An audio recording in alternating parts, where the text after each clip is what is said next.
Chega de perder tempo com Excel. Ou pior, de precisar realizar quase que um curso técnico para saber como usar o PJ Calc, de tão complexo que ele é. Sei que você já não aguenta mais saber quais pedidos liquidar ou não.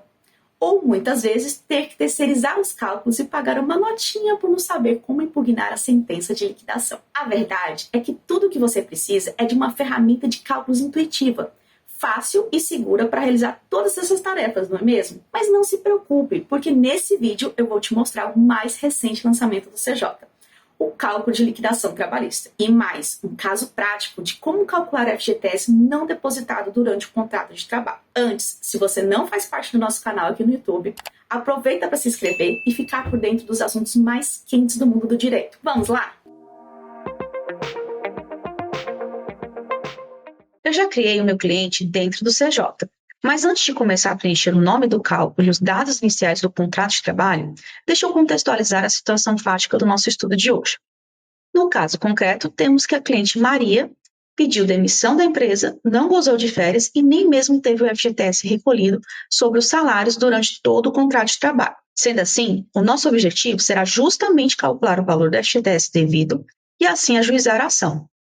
Combinado? Então, vamos lançar os dados iniciais. Primeiro, vamos preencher o nome do cálculo para ajudar na identificação. Então, Maria versus empresa Y, inicial, e FGTS não depositado. Em seguida, a data da admissão dela, 10/10/2020, com a demissão, com o pedido de demissão em 20/3/2022. O ajuizamento na data de 5/6 da gravação desse vídeo, e também da data da liquidação hoje, antes da propositura da ação.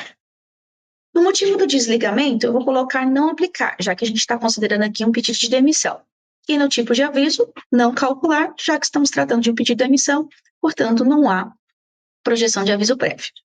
Feito isso, é só colocar em gerar cálculo. Nas férias, eu vou verificar a data sugerida do sistema e adequar ao meu caso concreto. Como nesse estudo de caso o meu cliente não teve gozo de férias, eu vou deixar em branco a data de início e o dia das férias. Aqui em editar períodos. Então, eu venho aqui no início, 0, deixo tudo zerado, e aqui também. Assim teremos 2 férias indenizadas. E salvar. Prontinho. Feito isso, vamos prosseguir para a próxima tela, que seria o histórico salarial. No caso da Maria, a gente vai adicionar aqui os valores do histórico dela, que é um salário base informado de R$ 1.300 do começo ao fim. Na parte da FGTS, temos 3 opções: recolhido, não recolhido e sem incidência.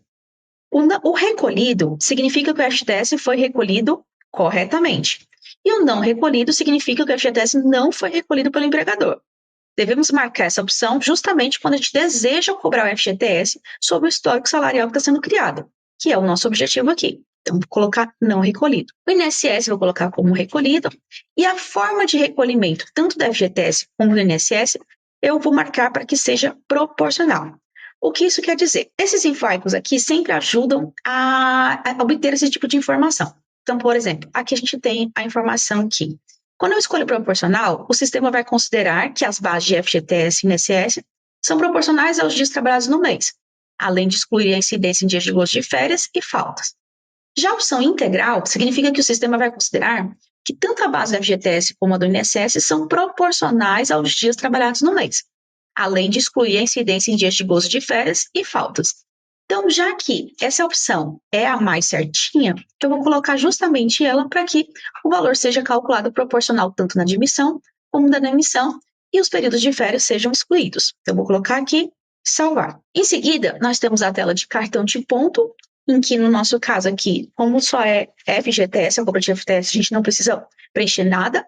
Da mesma forma, não há verbas devidas a serem calculadas, queremos apenas o FGTS incidente sobre o histórico salarial pago. Então, a gente vem direto para encargos e despesas. Encargos e despesas, vejam que eu tenho aqui a opção de calcular o FGTS, a multa do FGTS, o INSS, o imposto de renda, honorários e custas. Eu vou deixar marcado apenas aquilo que eu desejo calcular.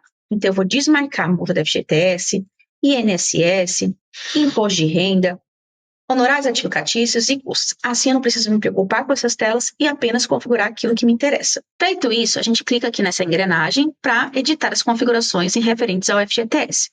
Aqui a primeira pergunta é em relação ao destino. Se a gente quer recolher para a conta vinculada do FGTS do reclamante ou pagar direto a ele. Como é um pedido de demissão, o FGTS não pode ser pago direto ao autor, mas sim recolhido à conta do FGTS.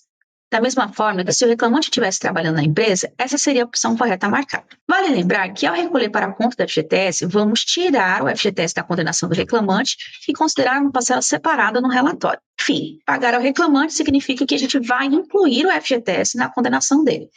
Aqui eu escolho a alíquota entre 8% e 2%, 8% como ele é empregado, e só venho salvar. Depois, sempre recomendo vocês darem uma olhadinha na tela de ocorrências para verificar se está tudo certinho com as bases de cálculo. Olha só o cálculo do FGTS proporcional na admissão e na demissão. Conforme as configurações, lá na tela do histórico salarial, ao marcar a opção proporcional na forma de recolhimento. Como é que eu sei que está tudo certinho, Ana? Simples. Aqui na admissão, a base de cálculo que vem lá do nosso histórico salarial é 953,33. Por quê? Temos que a admissão ela é do dia 10 de 10 de 2020. Então, do dia 10 de 10 de 2020 a 31 de 10 de 2020, temos 22 dias. Logo, o valor do salário, 1.300, dividido por 30 dias, vezes os 22 dias, proporcionais à admissão, temos o valor de 953,33. E por que aqui na base de cálculo as verbas está zerado? Justamente porque aqui a gente não está calculando nenhuma verba devida. Caso contrário, iria aparecer aqui. E na demissão, como é que é feito o cálculo na demissão? Da mesma forma que a gente fez ali na admissão, aqui a gente também vai fazer proporcional aos dias que finalizaram esse contrato de trabalho. Então, a gente tem que o salário é R$ 1.300. Como é que é feita a contagem? Do dia 1 de 3 de 2020 até a data da demissão, até o dia 20 de 3 de 2020, temos 22 dias. Logo, 1.300 dividido por 30 vezes os 20 dias, temos justamente o valor devido de 866,67. Lembrando que a gente ainda vai aplicar aqui a alíquota de 8% sobre esses valores, certo? Feito isso, a gente já vem aqui salvar. Na próxima tela, eu vou configurar como é que eu desejo que sejam as atualizações desse cálculo.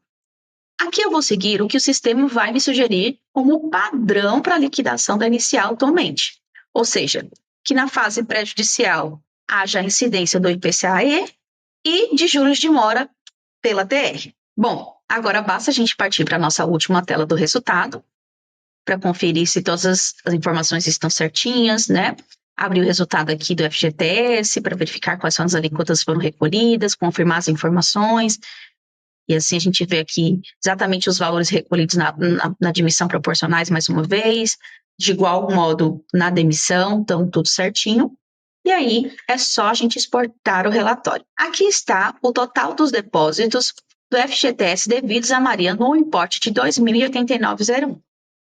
Viu só como é bem rápido e simples executar esse cálculo e já procuração trabalhista? E aí, esse passo a passo do cálculo não é demais?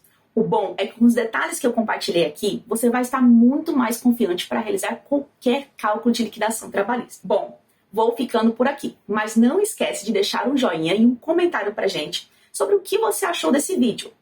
Até breve!